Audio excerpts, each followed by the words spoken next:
You are listening to CrossTalk, a safe place to discuss addiction, recovery, harm reduction, and everything in between. Support for this podcast comes from the Kentucky Opioid Response Effort and Advocates of Recovery.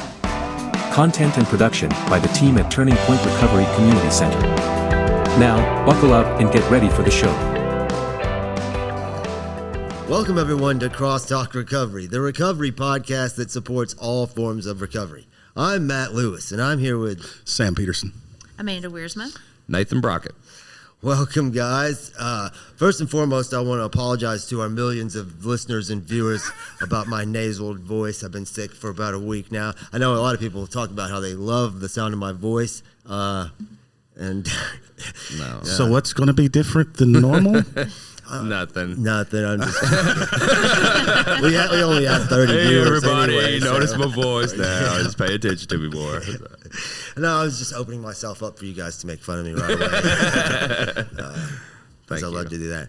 But yeah, we were, this is just a chill podcast, man. I like doing these where it's just staff and having Sam back, man. Welcome back. What's up? Very fortuitous to run into Sam today at Center Point, and I said, "You're doing the podcast." He said, "Yes, sir." And that's exactly how it went. I mean, perfect picture of how that went. Just way back. I'm glad. Yeah. I mean, he does. I was a little scared. He left out the trembling. Okay. Right. Well, first, he's complimenting me on how my attire and how sharp I looked, and then that did happen. right. Is that the way you baited him in with he that nice shirt? Well. No, but how you doing, Sam? Tell us about what's been going on with you since the holiday special. Oh, well, I'm still working in Neartown, of course, but I've been doing what they call a guest navigator position, which is I've been getting to go into jails and do pre-screens and try to find people to help them get into treatment. Oh, wow. That kind of stuff. So it's been definitely different than being on the floor working with the guys every day. Yeah. But, like a recruiter? Not really. I mean, you don't really have to recruit people to go to treatment. Don't get a sign-on bonus or none of that. No bonuses, nothing like that. Making the same amount of money, but basically, you're working with the DPA, the Department of Public Advocacy. They see people that need treatment, and then we go out there and pre-screen them and see if they're eligible. Oh, so that cool. kind of diverts the application process or makes it a little quicker then, I guess, huh? It speeds up the process a little Good. bit, hopefully so the guy doesn't have to spend as much time in jail, that kind of thing, because, I mean, let's all be honest. Jail sucks. Yeah, jail sucks. And it doesn't do much for the disease of addiction either, No, yeah. Definitely doesn't. That's awesome. So you get to see the people when they're ready to go. Yeah, I was at a particular county jail yesterday, and we were getting ready to go in, and somebody had gotten maced. So we had to wait a little while, I don't want to deal with pepper spray again. Heck no. No. I'm past that in my life. Okay. Well, that's awesome, man. Yeah, that is cool, man. And you guys got the Night of 1,000 Laughs or something coming up soon? Yeah, February 24th, Night of 1,000 Laughs. We're going to have a DJ for some music. I'm going to have a stand-up comedian, and then it's going to be catered by Car Steakhouse. So Awesome. Should be a good time. And all the proceeds Go to opening a women's facility. Okay. We've got a 16-bed men's facility, and we're trying to build a 16-bed female facility on the same property, but it'll be ways from the men's facility. So, it's best not to have them close. just easier, less touching. Right. Swim across the pond to one another. You're romantic. That's not going to be that close. That's great, man. It's awesome. You guys are doing some cool stuff out there. Yeah. I'm happy for you. It's good to be back here with you guys, though, Yeah, For sure. yeah. You brave the icy roads to come see us. We appreciate it. I was out piddling around. What is it you've been doing all day? Piddling. Well, I mean, I think you told us you were doing something else earlier. Driving around annoying everyone. Everyone I've come in contact with today. Yeah. That's all right. Character defects have been shown a little bit, but it's been fun. Making the most of your day off. I think if the people approach it properly, then they enjoy it too. So he's spreading joy. Yeah, I mean, I'm sure it's all people that know you and they've come to expect it. But it's mostly been at the Pyramid Tour office at Center Point. So they got them cornered where they can't leave. Right. they have to listen to you, Yeah. you know, that kind of thing. And they don't think worse. They look up to him too. So they're like, oh, Sam, he does it because he likes me. I promise. I used to look up to him too until I got to know him. He's like, dang. You still do. Well, Every time I'm standing beside you. taller. Is he taller than you? I mean, maybe just his sheer size makes him appear taller, but I'm actually taller than him. he is.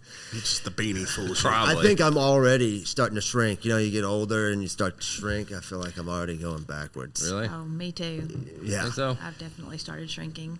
I think I've. It's no fun. Incredible My shrinking belly's woman. getting bigger, but no. Yeah, you're not. I don't shrinking. think that has anything to do with age. No. Like Just that. getting fat and eating. That's all it is. I think it's the fatherhood that you stepped Dad into. bod. Yes.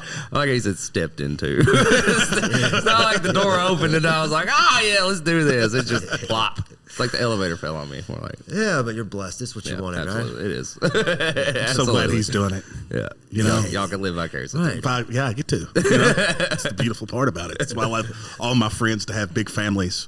So you can go and leave. Yeah. I'm not required to be here. Yeah, Say there's what nothing funnier than being at the bowling alley and Sam holding a baby. And you're like, what? What's going have on? never Where seen did you you hold steal a that? I I held a baby the other day. I was like, God. Wait, you held my son, didn't you? Yeah. Yeah, okay. And then even the baby got mad when I tried to give the baby back to his mother. Wow, what's that say about his mother?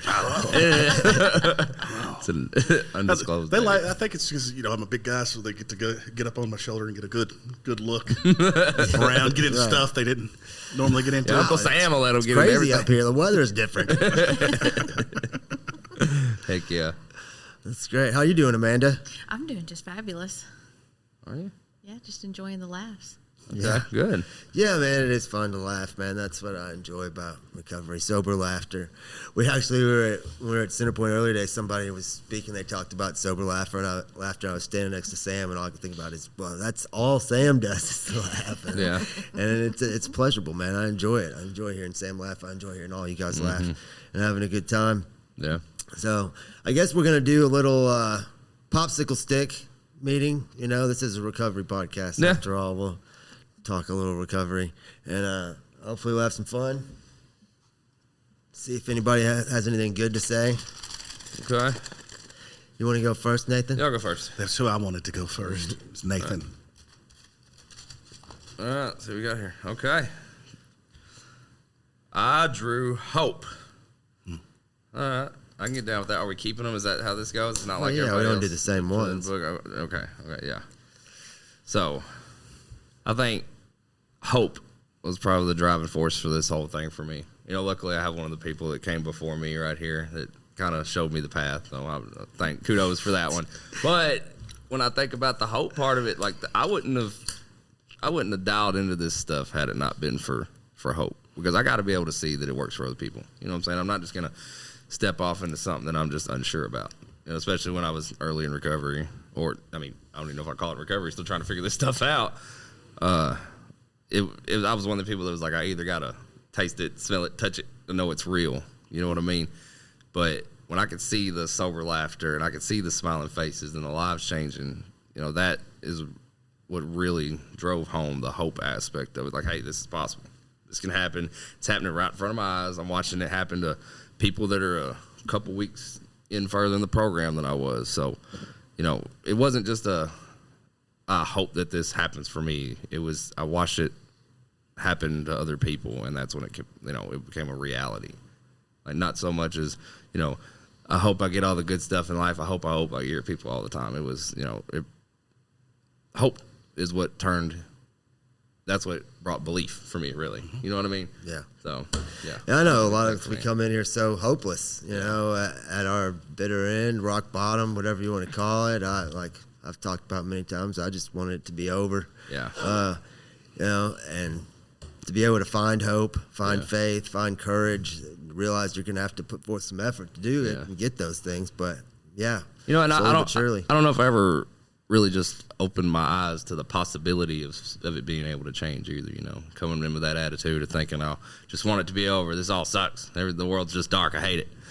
And I think once I was broken so so deeply to a point where I had nothing else to look for, that's when I really found hope, because I was actually looking for the way out. I know what you're talking. I think I understand what you're talking about. I know when I started sticking needles in my arm, I thought it was over. Yeah.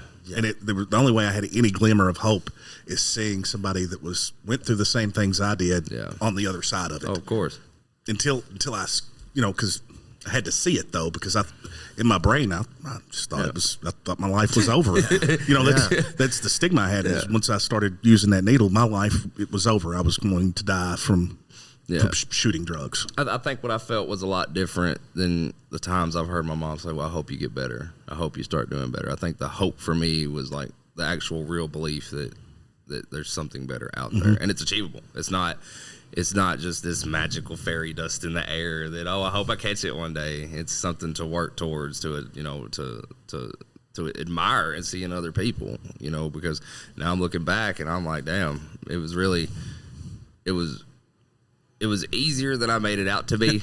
I mean, you know what I'm saying? Like, I thought changing and getting sober and not stabbing myself with needles and not being a butthole to everybody was I thought that was just stupid. Like, how am I ever going to live life without all those things? Because that's what kept me going. But I think the reality of it was, all you guys and in the recovery community telling me I could. Hey, man, you're going to make it. Just have hope, faith, and all that stuff they talk about, and it worked. Really easy. It's amazing how the fellowship works. God, wouldn't be alive without it. It's awesome. My turn? I hope Amanda draws a good one. I hope so, too. Oh, my gosh. Step one. Are you serious? I'm All right, this is an Step inside one. joke. We're not going to, we're not going to talk about it. But Well, you can pass if you want to. I can talk about step Got one. this. Step one. That's what she gets. That's what it is. Okay. Step one for me, admitting that I was powerless and my life had become unmanageable. Step one was actually fairly easy for me because my life had clearly become unmanageable, and I was definitely powerless. It wasn't until after I had been involved in a car accident where I had hit two people and almost killed myself. And I had spent almost a year and a half in jail that I entered my program. I entered SAP and was introduced to the 12 steps. And, I had to work step one. And it was easy for me to admit that my life had become unmanageable and that I was powerless over my drugs and alcohol because I had pretty much ended my life. I was involved in a car accident where, I could have potentially killed two other people. I almost killed myself. And I had given away everything that I had in my life, everything that I held dear to me. My kids, gave those away. The house that I had, that I lived across the street from my mom, that I loved, the nice cars. Can't say that I worked hard for the cars because I embezzled $30,000 due to my drug addiction. Some of the things I did work hard for, but everything that I loved, I'd given away. My life had clearly become unmanageable, and I knew that. After I had my car accident, there was nothing left for me. And so sitting in jail, getting ready to go to SAP, I knew these things. I didn't know that admitting them was part of a process. I feel that. So when I got to SAP and I started getting introduced to the program of AA, and, step one, was this, it got introduced to me. Step one, admit to a power greater than yourself, that your life had become exactly what my life had become, unmanageable. I was like, yes, I can do that. My life is unmanageable. And I was powerless over drugs and alcohol.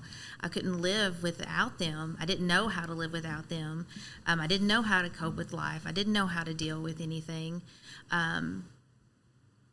it was easy for me to admit those things. Now, what to do after that, I didn't know, but I could definitely admit those things. And there definitely is a power greater than myself. What that looks like to me is a little different than what it looks like to other people. But there is definitely a power greater than myself. And every day I just have to make sure that I let that power that's greater than me keep me from getting back to that state that I was in. And, that's what step one looks like to me. I just, every day, my way definitely got me to where I was when things were out of control, and I was powerless and unmanageable. And today, I strive to be manageable. So I just let go of the wheel, and just let things be the way that they're supposed to be. We'll be right back. Did you know that recovery from substance use disorder and mental health go hand in hand? That is why the caring and compassionate mental health professionals at Four Rivers Behavioral Health in Paducah are here to help you find your balance. They are proud of you for making the changes necessary to live a healthier life and would love to see you reach your full potential. Give them a call at 270-442-7121 or stop by the downtown location at 425 Broadway in Paducah, Kentucky.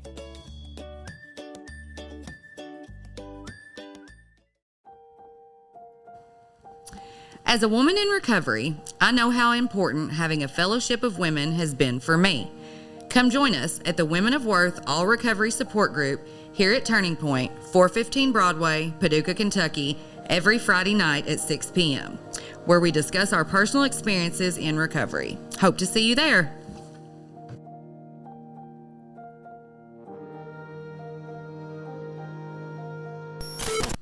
Yeah, and look how far you've come from that. We think it's over. Like you said, you ended your life. For all practical purposes, that's what we felt like. And then to be able to, through working these steps and starting to believe in something greater than you, and being able to admit that, and all the other steps that come behind that, you've been able to bounce back, and now you can help other people, what you do, and I think that was great. Yeah. So, it's. They call it the 100% step, though. Yeah, the only step you can work 100%. Yeah. And that powerlessness, because I've worked the steps a few times because I was a hard case, and it all comes down to that powerlessness thing. Like, do I really believe that, or if with some time in between, am I going to think? I think the first time I was trying to get sober, I don't know if I ever really reached it. Because certain. Now, in retrospect, looking back, there was a lot of things I I wasn't doing, but completely made it was still tough, and I think some of it goes to the part where I had success in my life at one time, right? So why can't I get a hold on this, and then truly turning that thing over to somebody, to a power greater than you? What do you mean I can't do this myself? Because I was a selfish individual, and I think that's the hard part of step one. Is that. My life unmanageable? Of course it was. I've been to jail a couple times, several felonies, been couch surfing. That was obvious, but that powerlessness was the hardest part for me, I think. Yeah. I think a lot of us got to be beaten to a state of reasonableness as well. That's what you said. You gave it all away, and all this stuff happened, and it's like, oh, I can't do this. You know what I mean? And after trying and failing. But hey, we're alcoholics. Finally waving that flag. Yeah. I don't know what I got to do, but my way's no longer working. Surrender. That's where you got to get to. And I know for the rest of, they tell me the rest of my life I can't put a substance in my body. You know what I mean? And if I did, I won't be able to control it. Cool. You know what I mean? It's after realizing that I'm powerless and working step one every day. Why would I want to go back? You know what I mean? Why? I haven't found good reason to want to give that up yet. You know what I mean? No. So. So. But I'm glad I got that one. Yeah.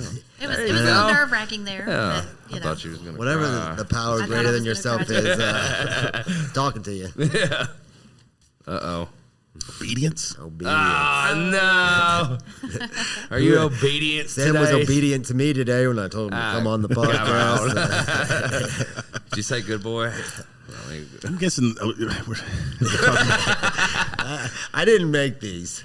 It's a weird one. It is. Really to draw out of there. I know I got it once before, and I was kind of like, I was the same way. But I mean, obedience. You know, if I guess you can relate it to if you're turning your will in your life, step 3, over to the power greater than self, you're going to be obedient to His will. I can run with that. So Yeah. with I'll just talk about step 3. How about that? There you go. There we go. Very obedient. Yeah. Turning my will over to the care of God as we understood Him. And I like the we part. That used to be underlined on all the 12 steps. Now they've got a new one. It's not underlined in when it's on the wall. I don't know why they took the underline out. And I think it's important because it's as we understand Him, because my conception of God is my own. Yeah.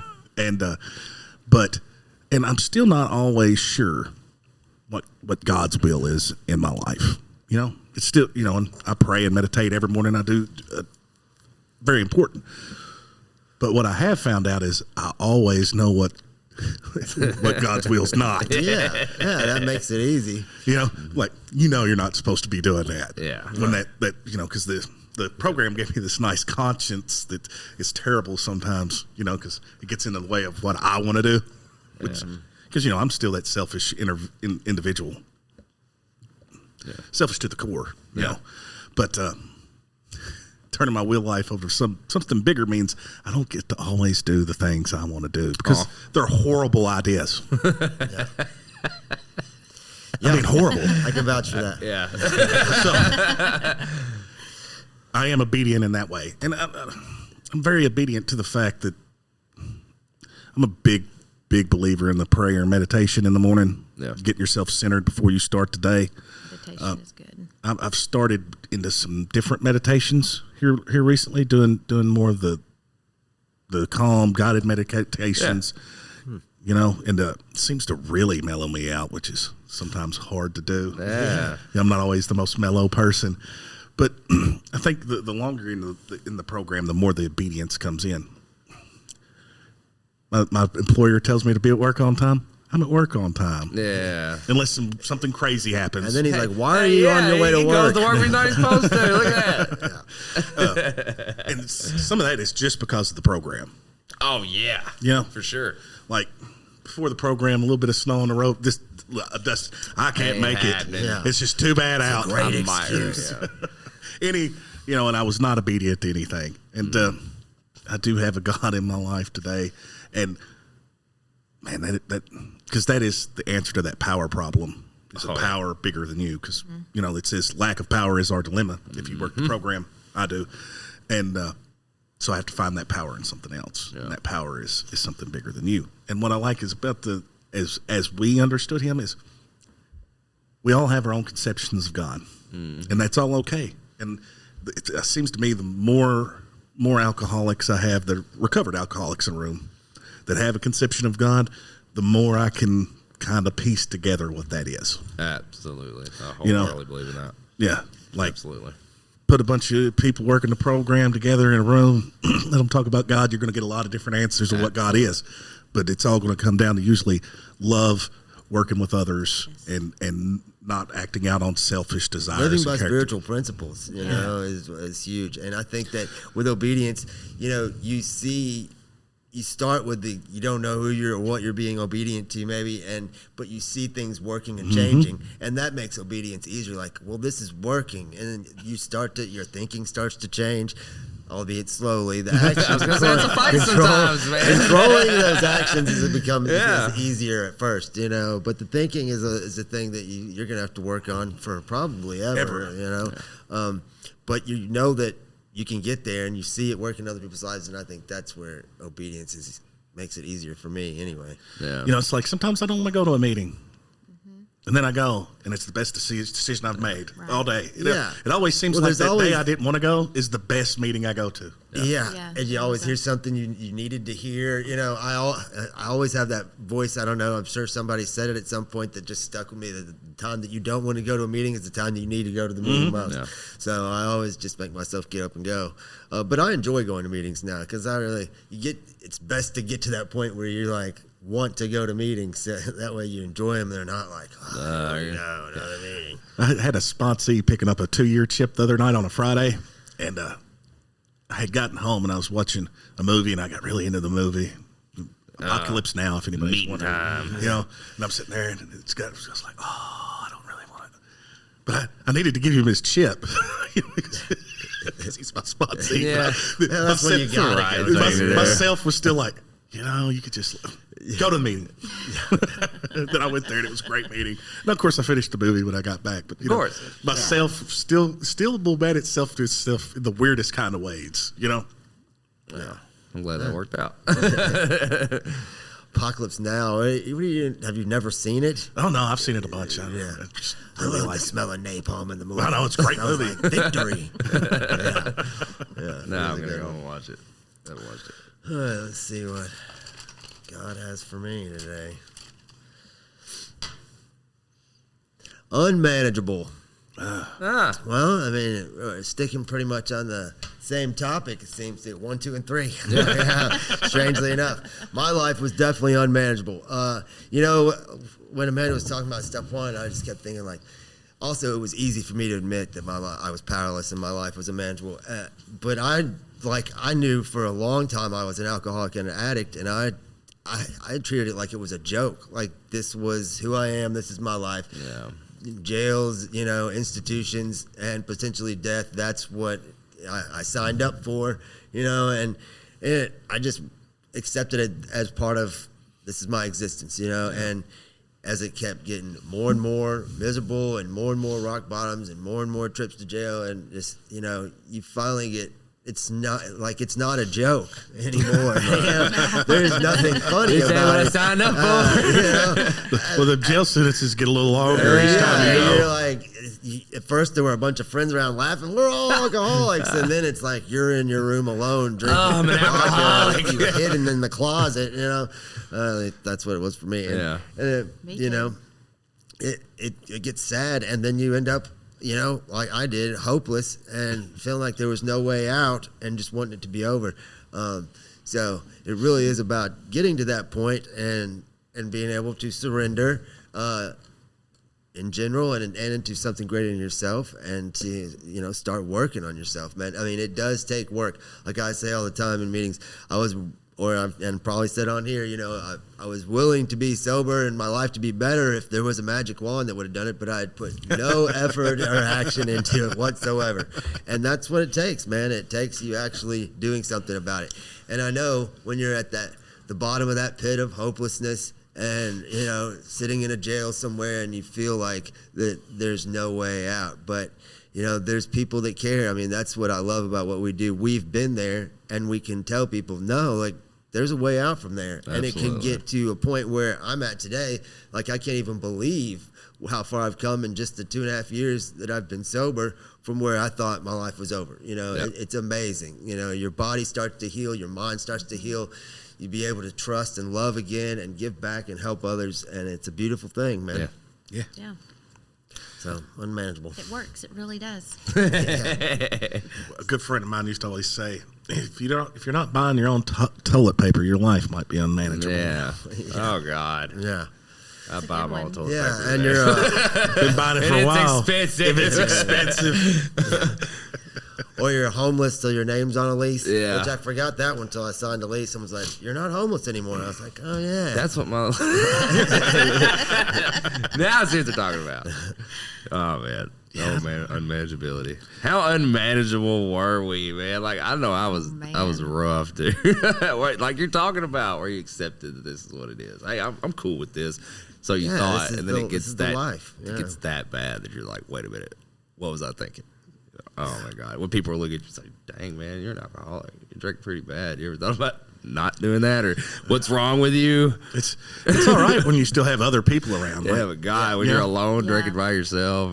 Well, you know, it starts out like, I'm always going to hang out with people that's just doing a little bit more than I'm doing. Yeah, make you feel better about yourself, But then it gets to the point where those people are hard to find. Yeah. And then nobody wants to be around you. There's nobody worse off than I am. Yep. That I could God. point to be like, you need to get your life together. Oh, here he comes. Other addicts are like, man, you really should go to rehab. Yeah.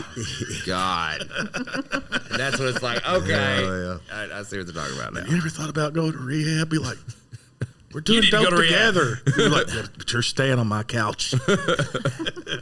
You keep stealing the quarters off my kitchen table. Right. Yeah. Pass the sticks, man. Let me. All right, we'll do another one.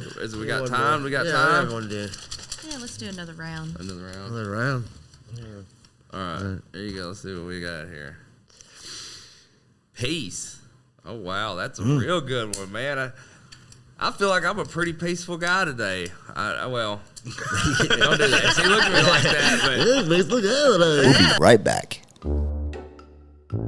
Hey y'all, did you know it's illegal to own just one guinea pig in Switzerland because they get lonely? Here at Turning Point, we don't want you to ever be lonely either. That's why we're open 7 days a week from 8 a.m. to 8 p.m. Always feel free to come hang with our friendly staff, and don't forget your guinea pig. We're located at 415 Broadway Street, downtown Paducah. Hello, everybody. You want to know something? My biggest issue with meetings is despite their name, they are never about me. Here at Turning Point, all of our meetings are for you and about you. We have meetings at least 3 times a day, 7 days a week. We are located at 415 Broadway, Paducah, Kentucky. Call 270-444-3621 for more information. No, I do. Compared to what I used to be, gosh, it ain't been that long that, and I'm not talking about peace just in general, like with everybody else. I'm talking about peace in here, man. There it is. That's what I feel today. So it used to be, I just got to the point, probably about 6-7 months ago, where I could lay my head down and actually sleep. Even though I do got a new baby, but I can sleep, I can rest, I can be just serene within myself. Like, things don't really get to me like they used to. Like, it could be, I'm late on a light bill or something. Used to, that would drive me crazy. Or somebody's, like my mom stopped talking to me, or just any measure of anything that was like in the negative.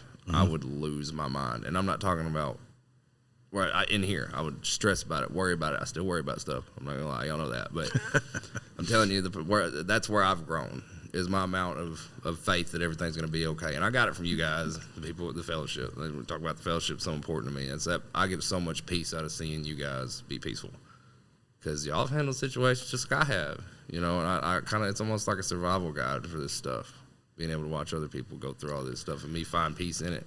And my hair is gray just because I'm getting old, I think. It's not because I'm stressing and worrying about stuff like I used to, I promise you. Because, I've been so unpeaceful that I wanted to kill myself. Mm-hmm.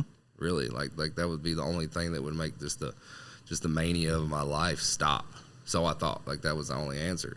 Or to escape from it by getting plastered out of my gourd, But I don't have to have nothing to make me smile today. I wake up that way. You don't have to go through anything alone in recovery. I know, man. Not a thing.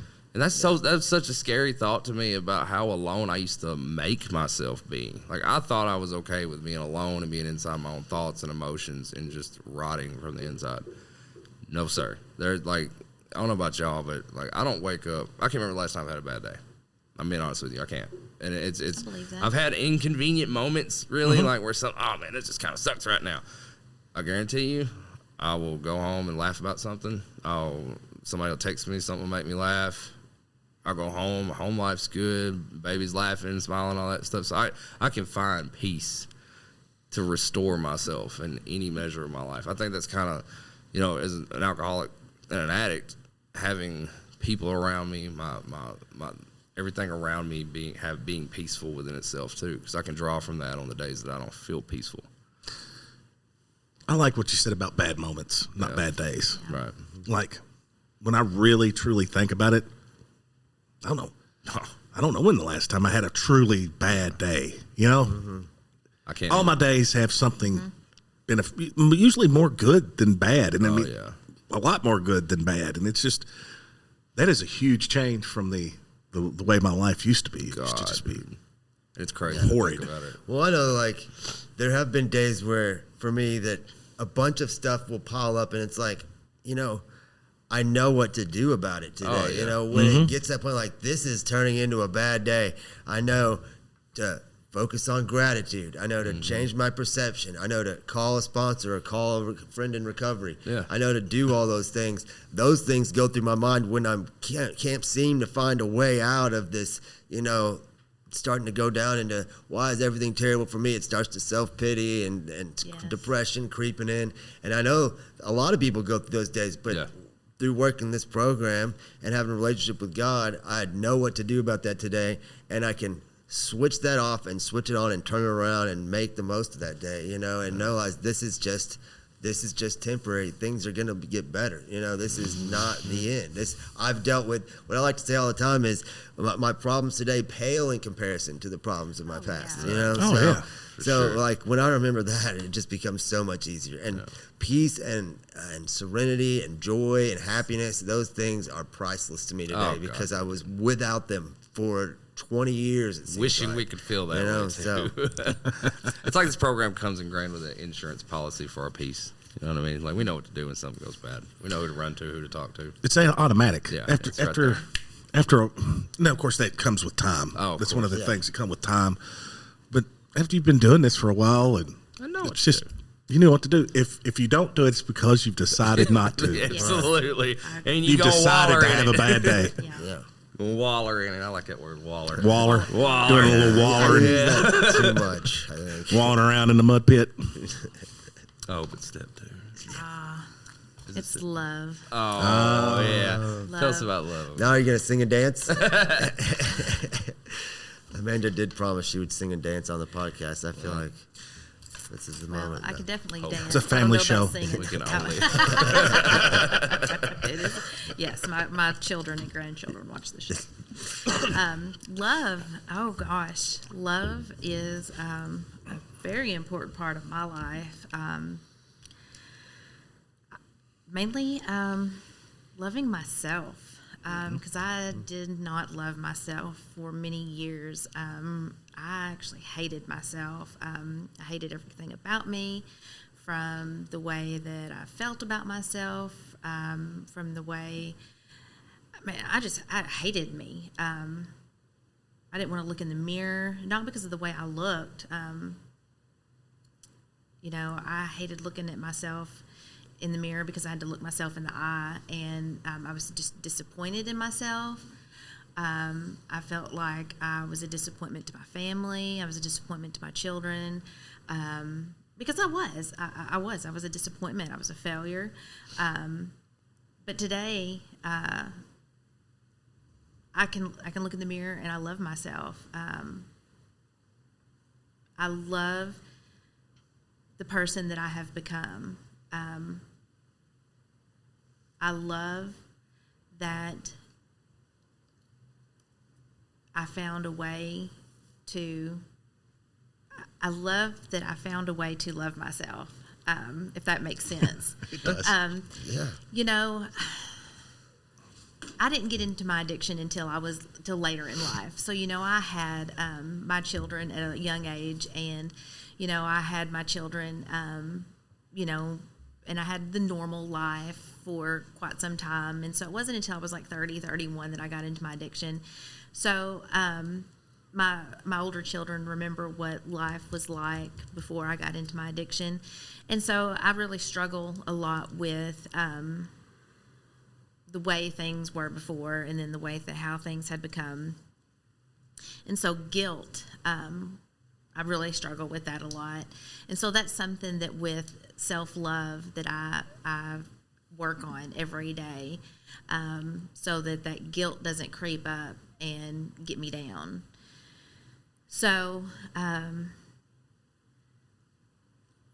in my life, you know, loving myself is something that is very important to me, because I can't be there and love everyone that I have in my life that I love if I'm not loving and caring for myself. Yeah, absolutely. So, yeah, love is just a big thing for me, because I love Amanda. I love who I am today. I love that I'm honest. I love that I love unconditionally. I love that I love with an open heart. And I love love. I love love, peace, kindness. That's awesome. Yeah. I could go on forever about love. No matter way you chop it, she loves, man. Yeah. You know. I like it. Yeah. Indeed. We love you Thanks, too, man. Amanda. Thank you. I love you guys. Yeah. And that's a true statement today, but I didn't know what it was for a long time. Yeah. I definitely couldn't love me, but I was probably didn't even really understand what it really meant because I always thought it, Just the words to toss around. It's like a term. you know, it's a good I feel word like to manipulate somebody Yeah, with. that's what I was gonna Right. say. I love you, let me sleep on I the love couch. you, so you better not. You know, Yeah, don't hurt treat me. Don't treat me bad. Help me with something, Right. when I need it. But I love you. You know, why don't you love me? Right. Yeah. Sad, but it really does take loving yourself to really and being able to be happy with yourself, maybe even alone, before you can actually love someone else for who they are. And you Absolutely. don't have to put like, I need this person. If they leave, I don't know who I am anymore. You know, that doesn't work. You have to be able to, if someone leaves, you have to still be able to be happy and love yourself and realize that your value is not placed in someone else or something else, which is what a lot of us did, man. Yeah. So. I had to let people love me before I could love myself. You know what I mean? Like I had to believe that I was lovable. You know, and it come from the fellowship again. Let's bring it back to that. I mean, really, like I don't know about y'all, but if you know, I screwed my life up so much that it was just, how could you love me? I hate myself. And then when I realized that, you know, I'm worth more than what I thought I was, to just in the eyes of other people that didn't even know me. Even though to them it might have just been them throwing the word around, whatever. But I think being around a bunch of people that genuinely cared about me, you can call it love, care, concern, whatever, that filled me up and put me in the right position where I started believing it. And then I did the whole cliche thing where I stood, when I was at center point, I stared at the mirror and would be like, I love you. I looked at myself. I'm good enough. I'm smart enough. Yeah, seriously, Doggone I'm it, not- people like me. Look, it worked. I got that suggestion from the food service manager at the time over at Centerpoint, and it worked. It did. Started believing it. It started just kind of coming out. Hey, the power of positive, speech and thinking and all that stuff, it works. And then sometimes you have to speak it into existence, you have to, before you start believing it. And then, seeing other people, to be able to love you or tell you that they love you and care for you and that help you, and then you realize that it's a beautiful thing and that it is out there and that it does exist. It's not like, I used to always say, my excuse was, there's no such thing as love. There's lust and there's mutual respect. Like those are the Right. that's all it is. There's no love. You either, but today I know for a fact that there is love and that I too love all of you and everyone in general. I want what's best for everyone, and I know that everyone has something special about it, even though sometimes it's harder to see in some people. I know it's there. Certainly. And being able to express it, Yeah. Yeah. there was a long time in my life I wasn't telling anybody I loved them. I probably didn't, but I didn't want to. Right. It felt weird. Yeah, especially Bro, quit. I mean, when it got to center point, it felt weird. I mean, everybody's telling you they love you, and you're like, it's too much love. What do they want? well, you think people are manipulating you Yeah. because Yeah. that's what Yeah. you have used it for. Start believing it and it feels Exactly. good. I love all of you guys. I love you, Amanda. Thank you. Oh, Absolutely. God conscious. God conscious. Yeah, Yeah. yeah. What happens when you work a program? Yeah. God conscious. Well, like you were talking about earlier, you said like going through Centerpoint help you give your conscience back. But that is like the way how I look at God conscious. Like I also like to look at it as the spiritual awakening as well. Right. The personality change sufficient enough to bring forth and long-term recovery. you talk about your prayer and meditation in the morning, like that's maintaining your God conscious, staying connected. Well, I look at it as either I'm either building that relationship or I'm taking away from it. Okay. If I'm taking away, when I'm doing harm to others. Usually, I don't for think sure. if anybody's God and AA likes us to harm other people. I've never heard that. I've heard a lot of different descriptions. My God wants me to harm everybody. Yeah. No, that's not what we're doing. So, the more if I'm harming people, then I'm taking away from. But if I'm helping and I'm building up that prayer life, actually being a better person, occasionally. Yeah. Not all the time, because I'm still not a great person all the time. Most of the time, though. So. Yeah. Then that God conscious is getting bigger. And the only problem with that is when you do something wrong, you're like, oh, Feel terrible. I'm gonna make this amends right now.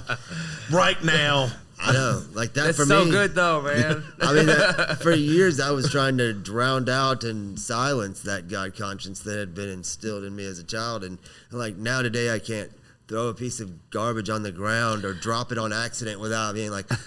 I mean, I'll take 3 or 4 steps. Like, no, I'm not going to go back. I'm not going to pick it up, and it'll just eat me alive. And I think that's what for me is like just wanting to do better, be a better version of myself, care about people and things and the earth and all of it. You know, is like I desire to be that person. I strive to be that person. So I feel bad when I think about not being that person or start to behave that way. Yeah. You know, and that's where my 10-step inventory comes in, and I go back and I make amends to people. I right those wrongs. I pick up that trash, whatever it may be, you know.